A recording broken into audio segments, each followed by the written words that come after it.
ऐसा है कि करंट अफेयर्स मुझे लगता है कि पूरे यूपीएससी की जो प्रिपरेशन है उसमें सबसे ज़्यादा कंफ्यूजिंग और वो पार्ट है जिसके लिए बच्चे सबसे ज़्यादा परेशान होते हैं कि कहाँ से करें, कैसे करें, इसको कवर अप कैसे करें।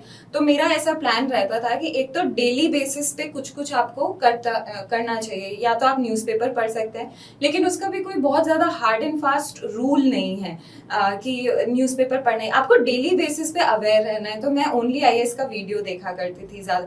उसमें ऐसा होता था कि मेरा 10 दिन का मिस भी हो गया तो भी मैंने एक साथ बैठ के 10 दिन का देख लिया, तो वो एक बर्डन नहीं आता था। तो डेली बेसिस पे मैं वो देख लिया करती थी। नमस्कार दोस्तों। तो ये शुरुआत में आपने क्लिप देखी परी बिश्नोई की, जिनकी 30वीं रैंक आई थी। वो ओनली आईएएस को रेकमेंड कर रही हैं। करंट अफेयर्स में ओनली आईएएस को उन्होंने फॉलो किया अपनी तैयारी में। ये मुझसे किसी ने शेयर की थी, तो मुझे लगा कि मुझे अपनी कम्युनिटी में भी शेयर करना चाहिए, जिससे आपको भी इंस्पिरेशन और मोटिवेशन मिले। Proud moment for our community. खैर, आज की डेट है 20 मार्च 2023 और आज हम 3 इश्यूज डिस्कस करेंगे।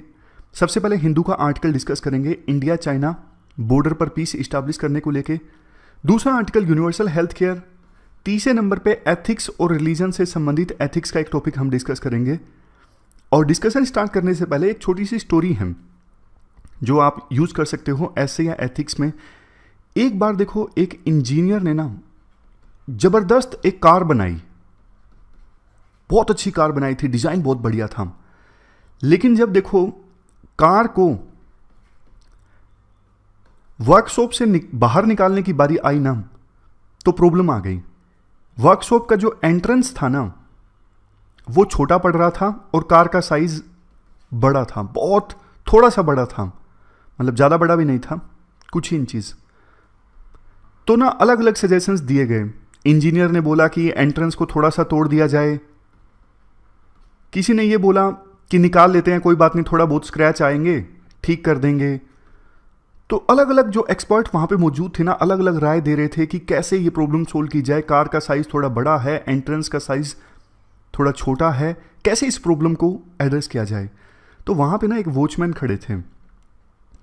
वॉचमैन ने कहा कि बुरा ना मानो तो मैं एक सजेशन दूँ। तो सबने सोचा कि यार इतने बड़े बड़े एक्सपर्ट यहाँ पे खड़े हैं, वो राय दे रहे हैं, ये वॉचमैन क्या ही बता देगा ऐसा। तो बोला जो चीफ थे कार कंपनी के कि हाँ आप बोलिए। तो वॉचमैन ने कहा कि कार के चारों टायरों की ना हवा निकाल दी जाए, इससे प्रेशर कम हो जाएगा, कार दब जाएगी और कुछ ही इंचीज़ का जो डिफरेंस है वो अपने आप कवर हो जाएगा, कार को निकाला जा सकता है। तो ये सजेशन ना काम कर गया। तो इस कहानी का, छोटी सी कहानी का देखो मोरल ये निकलता है, हर प्रॉब्लम को ना कई बार एक्सपर्ट व्यू से नहीं देखना चाहिए, लेमैन पॉइंट ऑफ व्यू से देखना चाहिए, कि आम इंसान के व्यू से देखना चाहिए। तब कई बार उस प्रॉब्लम को बेटर ढंग से टैकल किया जा सकता है। अब चलिए डिस्कशन स्टार्ट करते हैं। First important article India China border dispute से संबंधित है। आप जीएस पेपर 3 के इस टॉपिक से आर्टिकल को रिलेट कर सकते हैं। वैसे जीएस पेपर 2 में जो इंडिया एंड नेबरहुड रिलेशंस हैं, वहाँ से भी आप इस आर्टिकल को रिलेट कर सकते हो। देखो, इंडिया और चाइना आपस में ऑलमोस्ट 4000 किलोमीटर का बॉर्डर शेयर करते हैं। लेकिन इंडिया और चाइना के बीच में जो बॉर्डर है वो क्लियरली डेमार्केट नहीं है, मतलब अलग अलग क्लेम्स हैं बॉर्डर को लेके। इस वजह से एक युद्ध भी हो चुका है इंडिया और चाइना के बीच में 1962 में बॉर्डर विवाद के कारण, और 2020 में भी गलवान वैली में वायलेंस हुआ जिसमें 20 इंडिया के जवान शहीद हो गए और इंटरनेशनल रिपोर्ट्स के हिसाब से 4 चाइना के जवान मारे गए। तो तब से लेके इंडिया और चाइना के बीच में टेंशन्स हैं, रिलेशंस पूरी तरह से नॉर्मलाइज नहीं हुए हैं। वैसे देखो, इंडिया और चाइना के बीच में काफ़ी सारे एग्रीमेंट्स साइन हुए थे बॉर्डर पर पीस को मेंटेन करने के लिए, जैसे 1993 में, 1996 में, 2005 में और 2013 में भी एग्रीमेंट साइन हुआ था। इन एग्रीमेंट्स में काफ़ी सारी चीज़ें डिसाइड की गई थी। फॉर एग्जाम्पल, एलएसी को लेके जो कन्फ्लिक्टिंग क्लेम है, मैं आपको एग्जाम्पल की सहायता से बताता हूँ। मान लीजिए चाइना के हिसाब से एलएसी ये है और इंडिया के हिसाब से एलएसी ये है, तो ये कन्फ्लिक्टिंग क्लेम है इतना इतना। चाइना कहता है कि हम यहाँ तक आ सकते हैं, इंडिया कहता है कि नहीं, आप यहाँ तक नहीं आ सकते, आप सिर्फ यहाँ तक आ सकते हो, आप इतना जो आगे आ रहे हो ना ये गलत है।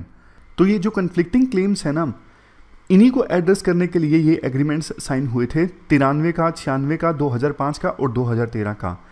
इन एग्रीमेंट्स में इस प्रकार की चीज़ें डिसाइड हुई थी कि मान लीजिए इंडिया की पेट्रोल पार्टी और चाइना की पेट्रोल पार्टी आमने सामने आ जाती है बॉर्डर पर, तो होगा क्या? दोनों प्रोटेस्ट रजिस्टर करवाएंगे। आपने ऐसी वीडियोस शायद देखी होंगी जिसमें इंडिया की जो पेट्रोलिंग पार्टी है वो बैनर लेके खड़ी है कि please go back, it is our area. उसी प्रकार से कई बार चाइना के सोल्जर्स भी बैनर खड़े लिए दिखते हैं। ये चीज़ ना एग्रीमेंट में डिसाइड हुई थी कि अगर बॉर्डर पर दोनों पेट्रोल पार्टी आमने सामने आ जाती है तो लड़ेंगे नहीं, बैनर दिखाएंगे, लौट जाएंगे। फिर 5 डेजिनेटेड पॉइंट्स जो हैं बॉर्डर पर डिसाइड हुए थे कि वहाँ पे मीटिंग होगी, अधिकारी प्रोटेस्ट रजिस्टर करेंगे। इस प्रकार से बॉर्डर पर ना पीस रहती थी, गोली नहीं चली थी काफ़ी सालों से। लेकिन 2020 में चाइना के जो ट्रूप्स हैं ना LAC पर 6 पॉइंट्स पर आगे आ गए, मतलब काफ़ी आगे आ गए, तो इस वजह से विवाद उत्पन्न हो गया। अब देखो राइटर ये बोलते हैं गलवान वैली की जो घटना हुई उसके बाद में ये सारे पुराने जो एग्रीमेंट्स थे ना अपने आप ध्वस्त हो गए। मतलब काफ़ी सालों से इन एग्रीमेंट्स के कारण जो पीस मेंटेन हो रही थी बॉर्डर पर वो पीस खत्म हो गई। दोनों देशों की फोर्सेस आमने सामने आ गई। 6 पॉइंट्स पे तो चाइना की फोर्सेस आगे आई गई थी, दूसरे पॉइंट्स पर भी दोनों देशों की फोर्सेस आमने सामने आ गई। जितना चाइना फोर्स लेके आया उतना ही इक्वल प्रोपोर्शन में इंडिया ने भी वहां पे डिप्लॉयमेंट कर दिया। इंडिया ने साफ संकेत दे दिया कि हम झुकने को तैयार नहीं है। तो फिर 2020 के बाद फिर बातचीत स्टार्ट हुई दोनों देशों के ऑफिसर्स के बीच में। 6 पॉइंट्स पर चाइना के फोर्सेस आगे आई थी। अभी देखो 4 पॉइंट्स पे तो डिसएंगेजमेंट हो चुका है। गलवान वैली जहां पे वायलेंस हुआ था, पेंगोंग सो रीजन, गोगरा पोस्ट और पेट्रोलिंग पॉइंट 15 ये जियानान पास के पास में है। इन 4 पॉइंट्स पे अभी इंडिया और चाइना की फोर्सेस आमने सामने नहीं है, डिसएंगेजमेंट हो चुका है। बट देखो 2 पॉइंट्स ऐसे हैं जहां पर अभी भी चाइना की फोर्सेस आगे हैं। एक है दिप्सांग प्लेन्स और दूसरा है डेमचोक एरिया। डेमचोक एरिया में एक जंक्शन है चार्डिंग निंगलुंग। इन 2 पॉइंट्स पर अभी भी चाइना के ट्रूप्स आगे हैं। इन 2 पॉइंट्स पे अभी कोई सहमति नहीं बनी है। हालांकि देखो अभी ना इंडिया और चाइना के रिप्रेजेंटेटिव आपस में मिले थे। एक मैकेनिज्म है बॉर्डर पर विवाद को सुलझाने के लिए, working mechanism for consultation and coordination, WMCC। इस वर्किंग मैकेनिज्म की ना 26वीं मीटिंग आयोजित हुई थी 22 फरवरी 2023 को। इंडिया की तरफ से हिस्सा लिया सिल्पाक एम्बुले ने, जो joint secretary of the east Asia division है हमारी एक्सटर्नल अफेयर मिनिस्ट्री में, और चाइना की तरफ से हिस्सा लिया होंग लियांग। पर्सन्स के नाम इंपॉर्टेंट नहीं है, जो मैकेनिज्म है ये इंपॉर्टेंट है। इसके बारे में आंसर में लिखा जा सकता है। Working mechanism for consultation and coordination की 26वीं मीटिंग ऑर्गेनाइज हुई थी 22 फरवरी को। ये देखो फर्स्ट इन पर्सन मीटिंग थी, क्योंकि कोविड आ गया था तो पिछली 11 राउंड की जो बातचीत थी 2020 के बाद से वो वीडियो कॉन्फ्रेंस से हुई थी। इस मीटिंग के बाद देखो इंडिया की तरफ से जो प्रेस रिलीज आया उसमें यह बोला गया कि मीटिंग में डिस्कस किया गया कि बाकी जो 2 बचे हुए एरिया हैं डेमचोक एरिया और दिप्सांग प्लेन्स, वहाँ पे डिसएंगेजमेंट कैसे हो इसके प्रपोजल्स डिस्कस किए थे। और अगर वहाँ पे डिसएंगेजमेंट होता है तो बायलैटरल रिलेशंस में अच्छी कंडीशंस क्रिएट होगी नॉर्मलसी के लिए। चाइनीज़ रिलीज ने थोड़ा डिटेल्ड वर्जन दिया अपनी स्टेटमेंट का। उन्होंने कहा कि ऑलरेडी 4 लोकेशंस पे इंक्लूडिंग गलवान वैली डिसएंगेजमेंट हो चुका है, बाकी बचे हुए एरियाज पर भी जल्द ही डिसएंगेजमेंट हो जाएगा। और इसके अलावा चाइनीज स्टेटमेंट में यह भी कहा गया कि बाकी मेजर्स भी डिस्कस किए गए बॉर्डर पर कैसे पीस मेंटेन की जाए इसके लिए। तो क्वेश्चन उठता है चाइनीज स्टेटमेंट ने जो बोला अदर एरियाज, इसका क्या मतलब है? अदर एरियाज मतलब कैसे पीस मेंटेन हो? देखो ऑलरेडी जो 4 जगहों पर डिसएंगेजमेंट हुआ है ना, उसमें यह भी डिसाइड हुआ है कुछ पॉइंट्स पर कि जहां पर विवाद है ना LAC को लेके, जैसे इंडिया कहता है ये LAC है, चाइना कहता है LAC थोड़ी आगे है, ये एरिया हमारा होना चाहिए, तो उसको फिलहाल के लिए ना नो पेट्रोलिंग जोन बना दिया जाए। आप यहां पे ना तो खुद पेट्रोल करोगे और इंडिया ने कहा कि हम भी पेट्रोल नहीं करेंगे। मतलब जहां पे विवाद है ना एलएसयू को लेके, उस एरिया को नो पेट्रोलिंग जोन डिक्लेयर कर दिया गया है कुछ पॉइंट्स पर, कि वहां पे कोई भी देश के ट्रूप्स पेट्रोल करने आगे आएंगे ही नहीं। आगे नहीं आएंगे तो मतलब कांटेक्ट होगा ही नहीं दो देशों की पेट्रोलिंग पार्टीज के बीच में। कांटेक्ट होगा ही नहीं तो लड़ाई झगड़े की जो संभावना है वो कम हो जाएगी। समझ गए? तो ये चीजें भी डिस्कस की गई। ये है अदर मेजर्स। वैसे देखो, आज के हिसाब से देखें तो कुछ एक्सपर्ट्स के अनुसार ये जो प्रपोजल्स हैं ना, प्रैक्टिकल है कि कन्फ्लिक्टिंग पॉइंट्स को नो पेट्रोलिंग जोन डिक्लेयर किया जाए। क्योंकि देखो, आज के समय में ना एलएसी पर 18 से 20 पॉइंट्स ऐसे हैं जहां पे कन्फ्लिक्टिंग क्लेम्स हैं। 93 और 96 के एग्रीमेंट में जो डिसाइड हुआ था वो तो हमने आर्टिकल की शुरुआत में डिस्कस किया कि पेट्रोलिंग पार्टीज आमने सामने आ जाती हैं तो गोलीबारी नहीं चलेगी, मतलब बंदूक का इस्तेमाल नहीं किया जा सकता। तो फिर होगा क्या, बैनर दिखाए जाएंगे और पेट्रोलिंग पार्टीज लौट जाएंगी। लेकिन ये एग्रीमेंट्स ना फेल हो गए। जब दोनों पेट्रोलिंग पार्टीज आमने सामने आती हैं, बंदूक का इस्तेमाल तो नहीं होता, धक्का मुक्की, पत्थरबाजी और भालों का इस्तेमाल करना, डंडों का इस्तेमाल करना, ये सब चलता है। 2020 में गलवान वैली की घटना में भी यही हुआ। तो अब ये एग्रीमेंट्स तो फेल हो गए हैं, तो इसलिए ये पेट्रोलिंग नो पेट्रोल जोन वाला जो एग्रीमेंट है ना, वो किया जा सकता है जहां जहां पर ओवरलैपिंग क्लेम्स हैं दोनों देशों के, वहां पर। बट देखो, इसमें ना एक दिक्कत है। एक दिक्कत क्या है इसमें? एक दिक्कत ये है, सबसे पहले तो ना दोनों साइड्स को क्लियर करना होगा कि हमारी तरफ से एलएसी है क्या, हमारी तरफ से एक्चुअल मैप है क्या। इंडिया तो ऐसा करने को तैयार है, बट चाइना ना ये क्लैरिफाई नहीं करता कभी भी कि हमारी तरफ से एलएसी है क्या। इसीलिए जो विवाद है वो कंटिन्यू कर रहा है काफी सालों से। जैसी आज के समय में कंडीशन है ना, 1959 में भी ऐसी ही कंडीशन पैदा हो गई थी। उस समय अक्टूबर 1959 में इंडिया की पुलिस पार्टी पर हमला हो गया था कोंकाला में।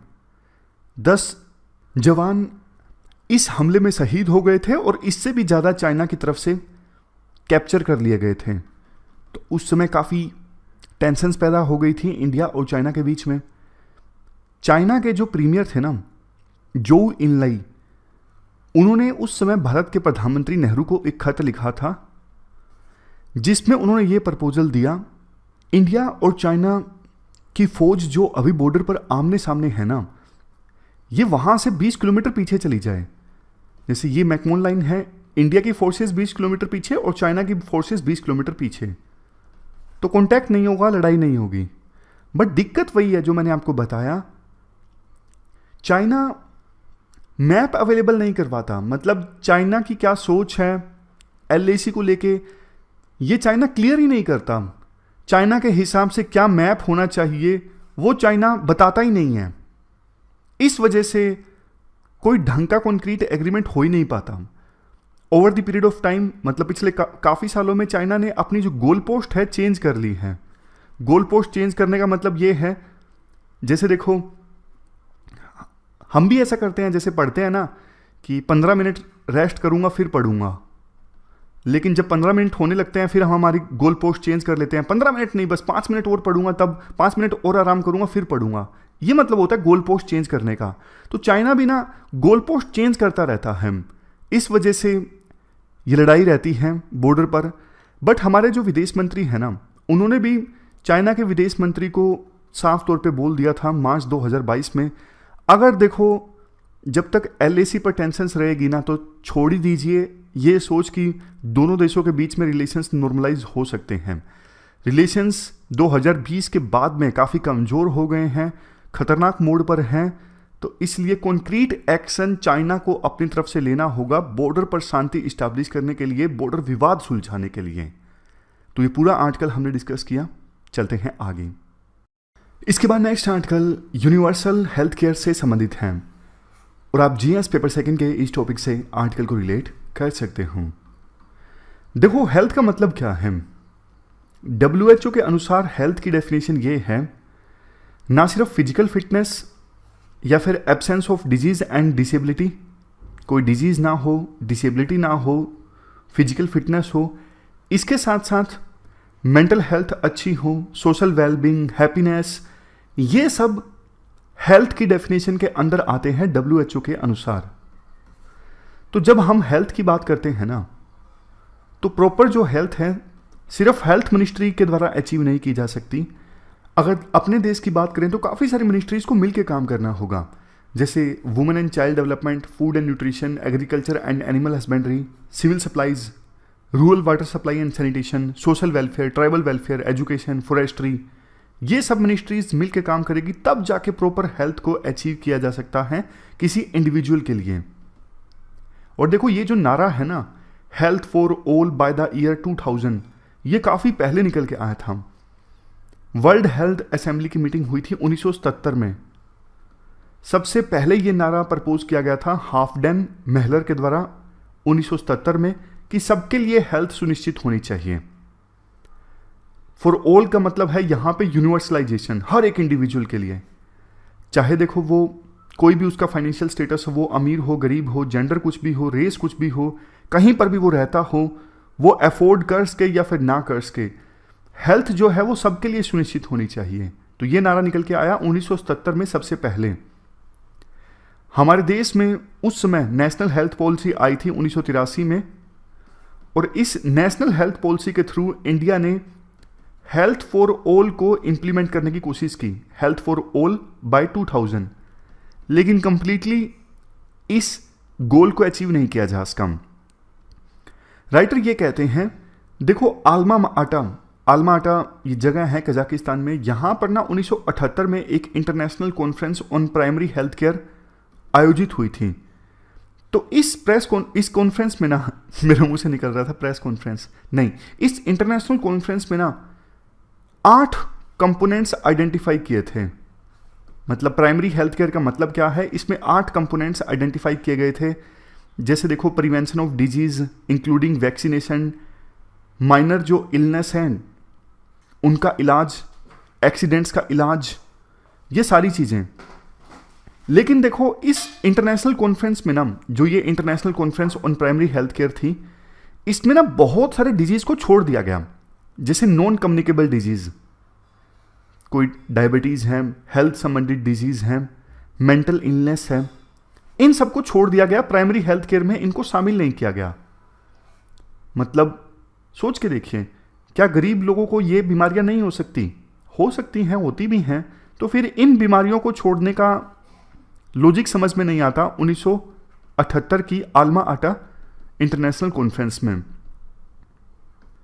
तो इस कॉन्फ्रेंस के आधार पर देखो सिस्टम ये बन गया था कि प्राइमरी हेल्थ केयर तो सरकार प्रोवाइड करती थी, लेकिन सेकेंडरी और टर्सरी जो हेल्थ केयर है वो प्राइवेट सेक्टर के भरोसे छोड़ दी गई। इंडिविजुअल्स को प्राइवेट सेक्टर में जाना पड़ता था इलाज करवाने के लिए। एक प्रकार से देखो ये अपनी ड्यूटी से भागने के समान था। गवर्नमेंट अपनी ड्यूटी से भाग गई।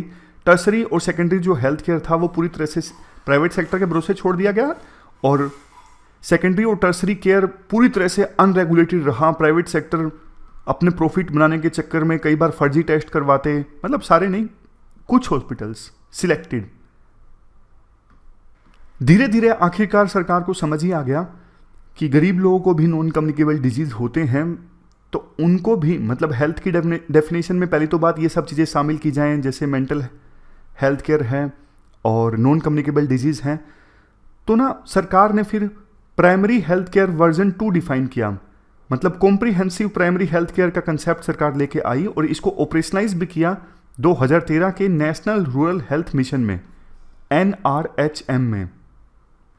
तो इस कॉम्प्रिहेंसिव प्राइमरी हेल्थ केयर की इम्प्लीमेंटेशन में health and wellness centres establish किए गए। ये आप देख भी सकते हो, अब इनको आयुष्मान भारत स्कीम में इंक्लूड कर लिया गया है, लेकिन पहले इनका कंसेप्ट निकल के आया था नेशनल रूरल हेल्थ मिशन में, जो 2013 में आया था। मतलब समय के हिसाब से सरकार ने प्राइमरी हेल्थ केयर की डेफिनेशन को थोड़ा वाइडन कर दिया, एक्सपेंड कर दिया। लास्ट में देखो राइटर ये बोलते हैं, हर एक इंडिविजुअल के पास राइट है, राइट टू हेल्थ का, राइट टू बी हील्ड, मतलब इलाज होना चाहिए, note have complications, disability and death, मतलब ये सब नहीं होने चाहिए, कॉम्प्लिकेशन, डिसेबिलिटी एंड डेथ, इसका अधिकार है हर एक इंडिविजुअल को। लेकिन जब हम यूनिवर्सल हेल्थ केयर की बात करते हैं ना, हेल्थ की जो डेफिनेशन है वो ब्रॉडन होनी चाहिए, ऐसा नहीं कि नैरो डेफिनेशन होनी चाहिए हेल्थ की। हमारे देश में सरकार ने काफ़ी स्टेप्स लिए हैं यूनिवर्सल हेल्थ केयर की डायरेक्शन में, जैसे मैं आपको बताता हूँ। नेशनल हेल्थ मिशन है, नेशनल हेल्थ मिशन के अतिरिक्त Poshan Abhiyan, national food security, MNREGA, water sanitation, Sarva Shiksha Abhiyan, ये सब भी सरकार के द्वारा लॉन्च किए गए हैं। तो ये एक अच्छा मॉडल है fully tax funded universal health care का, जिसमें सरकार प्राइवेट कंपनीज पर नहीं छोड़ रही इंश्योरेंस के लिए, मतलब सरकार खुद इलाज करवा रही है। बट राइटर इसके साथ साथ ये भी जोड़ देते हैं, आयुष्मान भारत जन आरोग्य बीमा योजना जो है, जिसमें 10 करोड़ फैमिलीज को एक साल में 5 लाख तक का बीमा मिला है, ये जो अप्रोच है ना, ये यूनिवर्सल हेल्थ केयर की अप्रोच को डैमेज करती है, क्योंकि इसमें फोकस बीमा पे है, अल्टीमेटली इलाज प्राइवेट हॉस्पिटल्स को करना है, जबकि होना ये चाहिए इलाज प्राइवेट हॉस्पिटल्स के भरोसे छोड़ा ही ना जाए, इलाज खुद गवर्नमेंट के पैसों से होना चाहिए, गवर्नमेंट करें, ऐसा राइटर का मानना है। तो ये पूरा आर्टिकल हमने डिस्कस किया यूनिवर्सल हेल्थ केयर से संबंधित।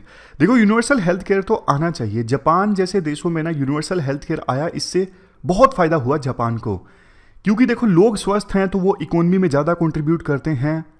ना सिर्फ ये सोशल जस्टिस के लिए ज़रूरी है कि गरीब लोगों को इलाज मिले, बल्कि इकोनॉमी के लिए भी ज़रूरी है यूनिवर्सल हेल्थ केयर।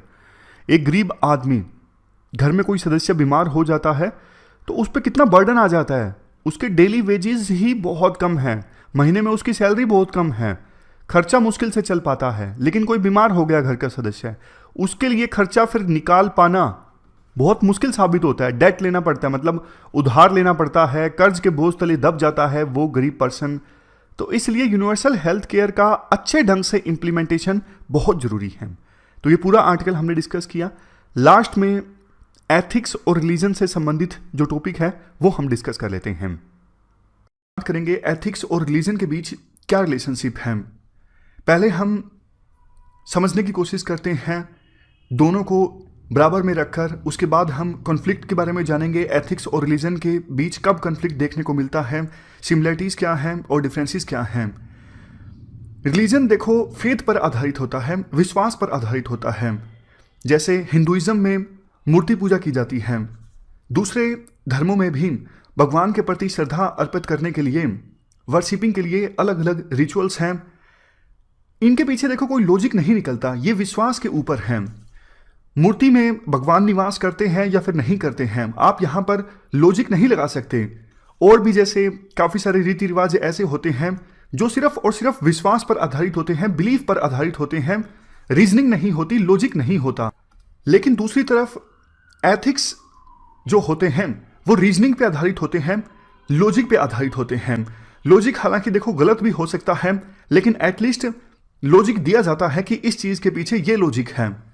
उसके बाद दूसरा डिफरेंस ये है, आप देखो इस्टैब्लिश्ड स्टैंडर्ड्स के आधार पर एथिक्स को या तो एक्सेप्ट कर सकते हो या फिर रिजेक्ट कर सकते हो, लेकिन आप फेथ को यानी रिलीजन को रिजेक्ट नहीं कर सकते। कम स्कोप है रिलीजन को एक्सेप्ट करने का। नेक्स्ट, एथिक्स का जो आधार है वो है विजडम, माइंड यानी बुद्धिमत्ता, लेकिन रिलीजन का आधार है आत्मा, हार्ट। हमारा दिल कहता है, हमारी आत्मा कहती है, तभी हम भगवान की पूजा करते हैं। अदरवाइज भगवान को किसी ने देखा थोड़ी है, तो आवाज़ आती है आत्मा से, हार्ट से। जबकि एथिक्स का आधार है बुद्धिमत्ता। लॉजिक कहाँ से लगता है? लॉजिक लगता है माइंड से। तो ये हमने काइंड ऑफ दोनों को समझा, पैरेलल रख के एथिक्स क्या है और रिलीजन क्या है, किस प्रकार से जो रिलीजन है वो एथिक्स से अलग है। अब देखो रिलीजन के बारे में कुछ थोड़ा और डिटेल से डिस्कस करते हैं। जैसा हमने डिस्कस किया, रिलीजन जो होता है वो विश्वास पे आधारित होता है, फेथ पे आधारित होता है।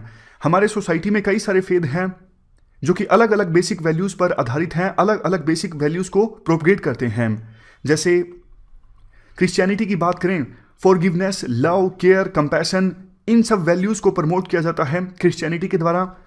बुद्धिज्म के द्वारा प्रमोट किया जाता है non greediness, middle path, self sacrifice, social ethics. Jainism के द्वारा प्रमोट किया जाता है non violence, peace, right faith, right knowledge, right conduct. इनके बारे में आपने पढ़ा होगा हिस्ट्री में। जैनिज्म बुद्धिज्म काफ़ी डिटेल से, अगर नहीं पढ़ा हो तो पढ़ लेना, क्योंकि प्रीलिम में ऑलमोस्ट हर एक साल या फिर 2-3 साल में एक क्वेश्चन जरूर आता है बुद्धिज्म पर, जैनिज्म में। और जो भक्ति मूवमेंट और सूफी मूवमेंट है उनको भी ध्यान से पढ़ लीजिएगा। भक्ति मूवमेंट और सूफी मूवमेंट के जो प्रोपगेटर्स हैं, फॉर एग्जांपल कबीर, नानक, मीराबाई, इन सब पर भी यूपीएससी क्वेश्चन पूछ लेती हैं। जैसे इस बार चैतन्य महाप्रभु पर क्वेश्चन पूछ लिया गया था मेंस में। इस्लाम में हम बात करें तो इक्वालिटी की वैल्यू पर फोकस किया जाता है। हिंदुइज्म में इंक्लूसिवनेस, प्लूरैलिटी, ट्रुथ, निष्काम कर्म, मतलब कर्म करो, फल की इच्छा मत करो, ऐसा बोला गया है गीता में, भगवत गीता में। सैक्रिफाइस, ये सब वैल्यूज़ हैं। अलग अलग फेथ में अलग अलग वैल्यूज़ पे फोकस किया जाता है। हिंदुइज्म की हम थोड़ा और ज़्यादा डिटेल से बात करें, जैसे वेदों में कहा गया है ह्यूमन लाइफ का जो एम है वो है गुड ह्यूमन बनना। जैसे वेदों में एक पुरुषार्थ थ्योरी की बात की गई है कि ह्यूमन बीइंग का लाइफ में 4 गोल्स को अटेन करना है। कौन से 4 गोल्स? अर्थ, काम, मोक्ष, चौथा है धर्म। तो इन 4 गोल्स को अटेन करना लक्ष्य होना चाहिए ह्यूमन बीइंग का। ये बोला गया है वेदों में, ये पुरुषार्थ थ्योरी है अगर यूपीएससी पूछती है। उपनिषद में बात की गई है ट्रुथ की, धर्म की, कर्म की, सत्यमेव जयते, इसके बारे में यूपीएससी ने प्री में क्वेश्चन पूछा था। गीता में बोला गया है निस्वार्थ भावना से अपनी ड्यूटी कीजिए और फल की चिंता मत कीजिए। हिंदुइज्म के महाभारत में बोला गया है जैसा व्यवहार आप दूसरों से एक्सपेक्ट करते हो वैसा ही व्यवहार आप दूसरों से कीजिए। रामायण में बोला गया है हमेशा सच के साथ रहो। राम राज्य यानी गुड गवर्नेंस देखने को मिलती है रामायण में। और एक बात जो बार बार बोली जाती है कि रघुकुल रीत सदा चली आए, प्राण जाए पर वचन ना जाए। आप किसी से वादा करते हो तो उस वादे को निभाओ। ये छोटी छोटी बातें हैं, कहीं ना कहीं काम आ जाती हैं। उसके बाद कुछ सिमिलरिटीज़ भी हैं, समानताएं भी हैं एथिक्स और रिलीजन के बीच। जैसे देखो, दोनों एथिक्स और रिलीजन फोकस करते हैं ह्यूमन कंडक्ट पर। दोनों एक ही बात बोलते हैं, ह्यूमन लाइफ का मेन एम है अच्छा इंसान बनना, ना कि संसारिक चीज़ों को इकट्ठा करना। नेक्स्ट, एथिक्स देखो बहुत बार ह्यूमन रिलीजियस प्रिंसिपल्स पर आधारित होते हैं। जैसे इंडिया में काफ़ी सारे धर्मों ने जन्म लिया, जैनिज्म, हिंदुइज्म, बुद्धिज्म, इन सब का ओरिजिन इंडिया में है। तो इन सब धर्मों के जो प्रिंसिपल्स हैं उन्होंने एथिक्स की शक्ल ले ली है।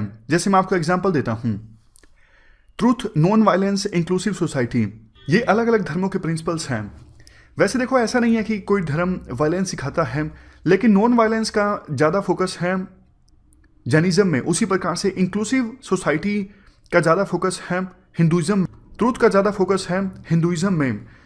तो ये जो प्रिंसिपल्स हैं वैसे तो देखो धर्मों से संबंधित हैं, लेकिन चूंकि इंडिया में सबसे ज़्यादा पॉपुलेशन हिंदुओं की है, तो ये जो प्रिंसिपल्स हैं वो सोसाइटी में भी इस्टाब्लिश्ड हैं।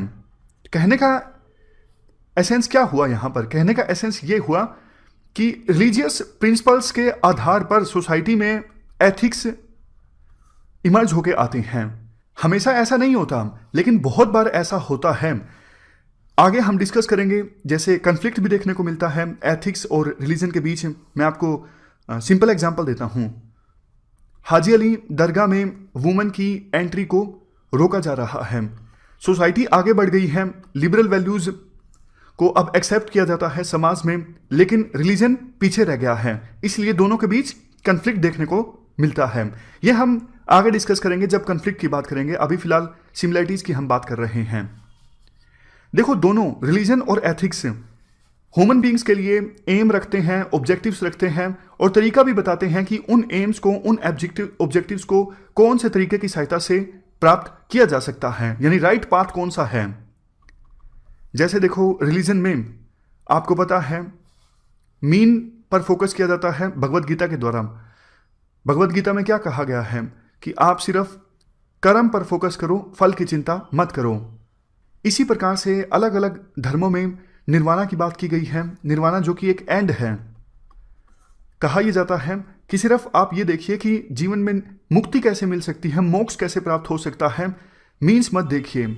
उसी प्रकार से एथिक्स में भी अलग अलग मीन्स और एंड्स पर फोकस करने वाली थ्योरीज हैं। जैसे कांत कहते हैं एक्शन अच्छा होना चाहिए, मीन्स अच्छा होना चाहिए, रिजल्ट चाहे कुछ भी निकले। गांधी भी यही कहते हैं, मीन्स और एंड्स में कंटिन्यूटी होनी चाहिए। और एंड्स पर फोकस करने वाली थ्योरी को भी हमने डिस्कस किया था, टेलियोलॉजी। एरिस्टोटल भी यही बोलते हैं, एजेंट अच्छा होना चाहिए, एक्शन अपने आप ही अच्छा हो जाएगा।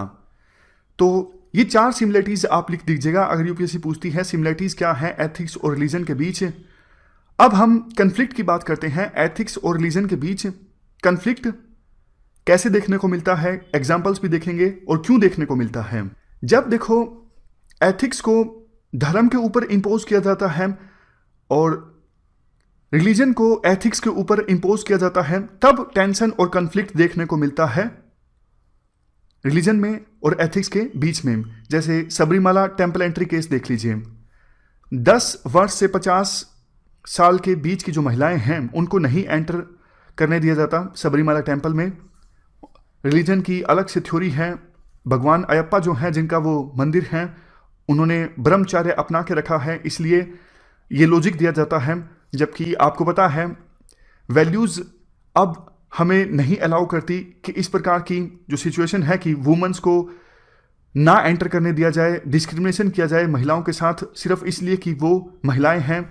तो ये वैल्यूज़ आज के समय में सर्वाइव करना इन वैल्यूज़ का मुश्किल है। तो यहाँ पे कन्फ्लिक्ट देखने को मिलता है।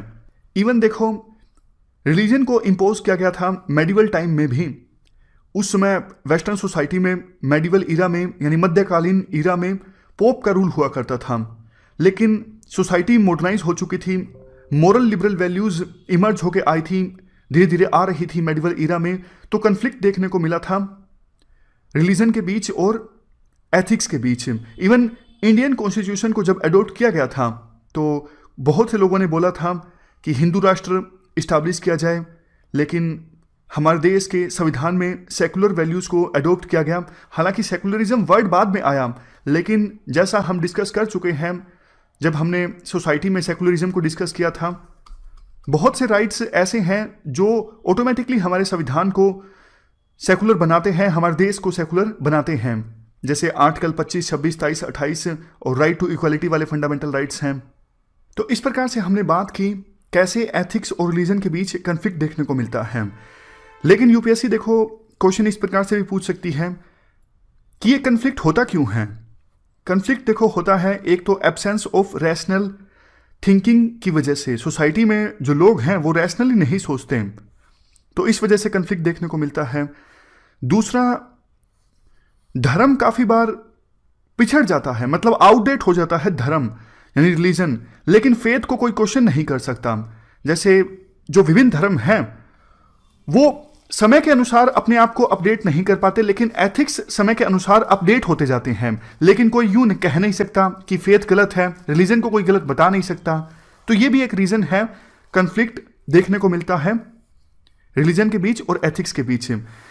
लेकिन आप इसका सॉल्यूशन ये दे सकते हो, देखो ये बात सही है कि फेथ को क्वेश्चन नहीं किया जा सकता। कोई यूं नहीं कह सकता इस्लाम गलत है, हिंदुइज्म गलत है, जैनिज्म गलत है, बुद्धिज्म गलत है, कोई नहीं कह सकता। लेकिन सभी धर्मों में कुछ ना कुछ जो रिचुअल्स हैं उन पर जरूर सवालिया चिन्ह लगाया जा सकता है। समय के अनुसार कुछ कुछ जो रिचुअल्स हैं जिसमें अंधविश्वास है उनको अवॉइड करना जरूरी है, तभी सोसाइटी में स्टेबिलिटी लाई जा सकती है, रिफॉर्म्स लाए जा सकते हैं और पीसफुल लाइफ मैन व्यतीत कर सकता है। अगर सॉल्यूशंस की हम बात करें, एक तो देखो हमें लीडर्स चाहिए स्वामी विवेकानंद की तरह। स्वामी विवेकानंद कहा करते थे मुझे सबसे लास्ट में निर्वाण चाहिए, क्योंकि मैं मैन की सर्विस के लिए अपना जीवन समर्पित करना चाहता हूं, क्योंकि मैन की सर्विस जो है वो भगवान की सर्विस है, हर जीवा में शिवा है। इस प्रकार की बात स्वामी विवेकानंद कहा करते थे। लेकिन उनके जैसे लीडर्स की आज के समय में कमी है जो कि सोसाइटी में एक अच्छा लेसन्स जनता तक पहुंचा सकें। दूसरा सॉल्यूशन ये हो सकता है स्टेट जो है वो हमेशा न्यूट्रल रहे। स्टेट जब किसी एक पर्टिकुलर धर्म का साथ देने लगता है तब भी सोसाइटी में जो कन्फ्लिक्ट है एथिक्स के बीच और रिलीजन के बीच और ज़्यादा बढ़ जाता है। स्टेट को न्यूट्रल भूमिका निभानी चाहिए और रिलीजन जो है वो लार्जली प्राइवेट अफेयर ही होना चाहिए। आप रिलीजन को इस प्रकार से प्रैक्टिस मत करो कि दूसरे लोग जो हैं वो तकलीफ में आए। अगर दूसरे लोग तकलीफ में आते हैं तो भी सोसाइटी में इंस्टेबिलिटी आती है। एथिक्स और लॉ के बीच सीधा सीधा कन्फ्लिक्ट देखने को मिलता है। हमें राजा राम मोहन राय जैसे लीडर्स भी चाहिए। इस प्रकार से हमने डिटेल से डिस्कस कर लिया एथिक्स और रिलीजन के बीच क्या रिलेशनशिप है। इस डिस्कशन में फिलहाल इतना ही है। Thank you very much for discussion.